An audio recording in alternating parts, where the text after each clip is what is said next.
I love drawing satyrs. I love how many different dynamic shapes are at play, I love that they come with pants, and I obviously love drawing the horns. I feel like the horns are really the point of any drawing of a satyr. They are a self-enclosed golden ratio, so they inherently make a piece better on a compositional level. Naturally, because of how fun they are to draw, I wanted to incorporate satyrs into my world build. The first satyr I made was called Vericio, followed by his daughter Bernardina. These two would serve as forest deities, meant to protect the woods at all costs.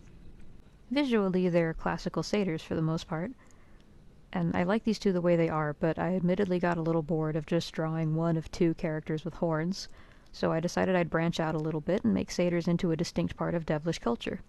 Right off the bat, I wanted to do a somewhat original visual take on satyrs. The more classical appearance of a satyr is that of a distinctly human torso with horns, ears, and legs akin to a goat, and that is undeniably great. In the interest of originality, however, my design for a satyr drew more inspiration from sheep than goats, and I incorporated animalistic features much more heavily into the anatomy of the creature. My satyrs have long, sloping necks, thin, rigid legs, and they are covered almost completely in fur, save for their faces and chests. I also incorporated very little dimorphism, because between the creatures that make up a satyr, there is relatively little dimorphism within any given species. The chief difference between my male satyrs and my female satyrs is overwhelmingly the horns, which, as mentioned, are basically the point of a satyr, so I of course gave my satyrs large, bulky ram's curls and long, pointed yew spikes. As for the actual behavior of a satyr, I deviated even further from classical sources. Flat out, I don't like rapey monsters, I don't really think they're necessary, and I didn't want to incorporate them into my world build. Instead, my satyrs are essentially the Sasquatches of their world. They're not quite sapients, but not quite animals. They are intelligent enough for society, music, and tools, but not intelligent enough for language or architecture, despite being physically capable of accomplishing either one. They hide deep in the unnavigable portions of the woods, and are basically never seen by anyone of a middling age. Only lost children and the very elderly ever report sightings.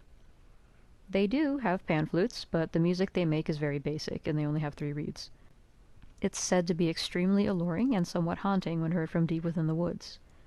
This often draws humans into the thicket, which, as we will touch on in later videos, is not a good thing. Satyrs themselves have a somewhat split reputation. Some stories will end with them leading a lost child out of the woods, whereas others will end with them dragging people further into the brush, never to be seen again. They are treated with a sort of endeared reverence in the devilish culture, the same way we may think of Bigfoot or the Mothman. Everybody loves them in theory and thinks they're conceptually funny, but if they ever saw one, they'd be terrified.